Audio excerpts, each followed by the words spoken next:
friends. I'm so happy you're here today. I have a great story about Abraham and Sarah and stars and sand. Can't wait for you to hear it. First, though, before we do our story, I want you to stretch up, way high, and stretch this way. You've got to get ready because I have a great song when I'm finished.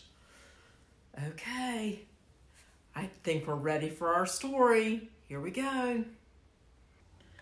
This is a desert box. So many wonderful and important things happen in the desert. We need to know what it is like. We can't get the whole desert in our classroom, so here is a little piece of the desert. The desert is a dangerous place. It is always moving, so it is hard to know where you are. There is little water, so you can get thirsty, and you can die if no water is found. Almost nothing grows there, so there is nothing to eat. In the daytime, it is hot. The sun scorches your skin. In the night, it is cold. When the wind blows, the sand stings your skin when it hits you. People wear many clothes to protect them from the sun and the blowing sand. The desert is a dangerous place. People do not go into the desert unless they have to. When the flood was over, the creatures went out in 4 directions of the earth to fill it up again with life. They often gathered by the river.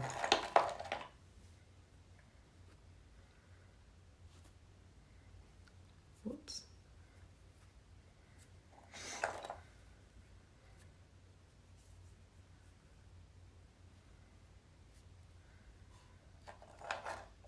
The people lived in small villages and then in cities.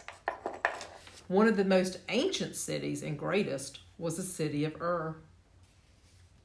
In the city of Ur, the people believed that there were many gods. There was a god for every tree, every rock, and every flower. There was a god for sky, clouds, water, and land. The world was alive with gods.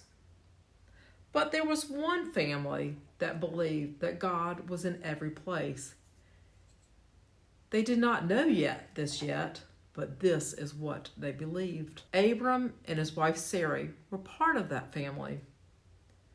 When it came time to move to a new place, they were not sure God would be there. They also wondered what the new place would be like. They walked toward Haran with their sheep, their donkeys, and their many helpers. Even the old people and the young people went too. They slept in their tents at night, and during the day, they walked along the river called Euphrates. It showed them the way and gave them and all the animals something to drink. It took a long time. Finally, they met people coming from Haran. They knew their journey was almost over. And then they were there.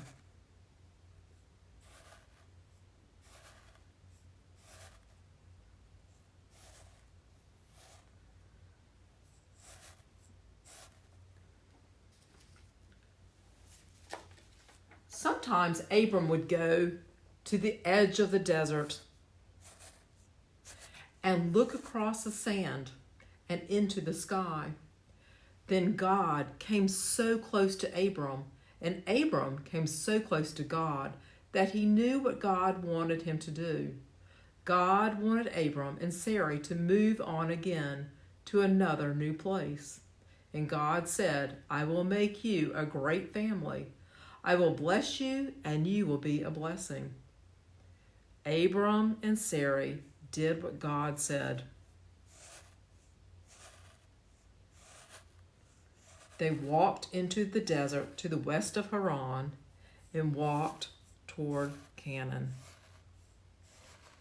They went with all their sheep, their tents, their many helpers. This time there was no river to show them the way or water to drink. They finally came to a place called Shechem. Abram climbed up a hill, and God was there. So Abraham marked the place with an altar. And then they went on. Next, they came to a place called Bethel. Abram prayed again, and God was also there. So Abram built an altar to mark the place. God was just not here or there. God was everywhere. Then they went to Hebron to make their home, near the oaks of Mamre.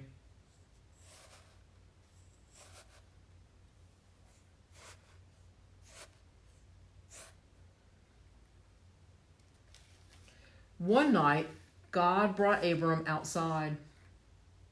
He looked up in the sky. God came so close to Abram, and Abram came so close to God that Abram knew what God was saying. You will become the father of a great family, and Sarai will be the mother. The members of the great family will be as many as the stars in the sky and the grains of sand in the desert. Abram laughed. He and Sarai were very old. God's promise sounded impossible, but God said to change their names anyway. Abram was to be Abraham, the father of many, and Sarai was to be called Sarah. One day, 3 strangers came out of the desert. Abraham was sitting by his tent. He invited them in, and Sarah mixed 3 measures of flour, which is a lot. She gave them bread and meat to eat, and milk and water to drink, as was the custom. They told Abraham that he and Sarah would have a son. Sarah was standing by the tent and heard them and laughed. They were too old. The 3 strangers went away. Do you know what happened? Abraham and Sarah had a son. They laughed again, so they named the baby Laughter. In their language, the word laughter is Isaac. When the boy was grown, old Sarah, who was now many years and very tired, died. She was buried in the cave near the oaks of Mamre. Abraham was lonely. He missed Sarah very much, but he had one more thing to do. He sent his most trusted helper back to the land of his people to find a wife for Isaac. Abraham's helper stopped by the well in the evening. A young woman named Rebekah offered to give them a drink and help give water to the animals. She was full of courage as she was kindness. Rebekah then invited him to meet her family. He told her family about Abraham and Sarah and the great family. Rebekah decided that she would like to be part of the great family, so they went across the desert, past Shechem and Bethel to Hebron. Isaac saw them coming and came to meet them. Then Isaac and Rebekah were married. Old Abram, now very old and full of years, he died and was buried in the cave near Sarah. Then Isaac and Rebekah had children, and their children had children, and those children had children. And this kept happening until your grandparents had your parents, and your parents had you. Now we are all part of the great family, which has become as many as the stars in the sky and the grains of sand in the desert.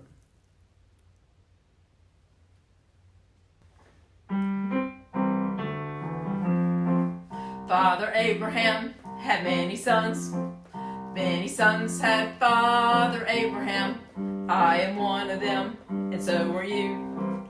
So let's all praise the Lord. Right arm, Father Abraham had many sons. Many sons had Father Abraham. I am one of them, and so are you. So let's all praise the Lord. Right arm, left arm, Father Abraham. And many sons had Father Abraham. I am one of them, and so are you. So let's all praise the Lord. Right arm, right foot, Father Abraham. And many sons had Father Abraham. I am one of them, and so are you. So let's all praise the Lord. Right arm, right foot, left foot, Father Abraham. And many sons had Father Abraham. I am one of them, and so are you.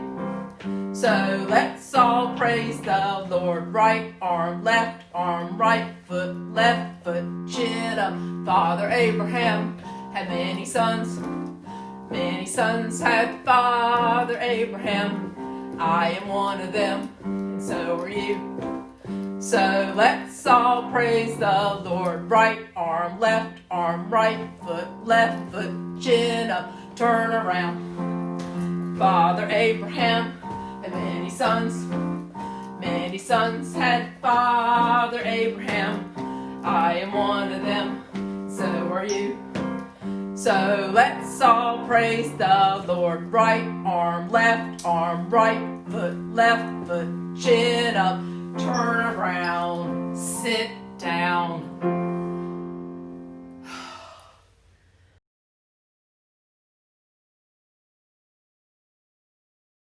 So today's craft, you're going to need a piece of foil like this. You're going to need a jar or a glass. You're going to need a candle. You can even use a battery-operated candle if you want to. You're going to need a toothpick. And Mom and Dad will need a lighter if you use a real candle. Okay, so the first thing you're going to do with your toothpick is you're going to make stars. Because remember, God said that Abraham and Sarah would have as many children as the stars in the sky and the grains of sand. So just poke holes in the foil until you get as many as you want. And some of them can be a little bit larger. You can kind of like do this with your toothpick. And then when you're finished with that, let me take my sand off. You're going to take the jar like this, and you're going to wrap it up. You're going to cover the jar with your foil, and then you're going to drop your candle in the jar. Whoops, Miss Carolyn made an oops. Okay, you're going to drop that in. And then we're going to light our candle. And then watch. This is where the magic starts. You're going to light it. And then we're going to turn the lights out. And do you see all the stars shining? You can see all the stars shining in your jar. I hope you enjoy this craft. And be sure if you make it, that you have Mom or Dad take a picture of it and send it to Miss Carolyn so I can put it on our website. See you soon.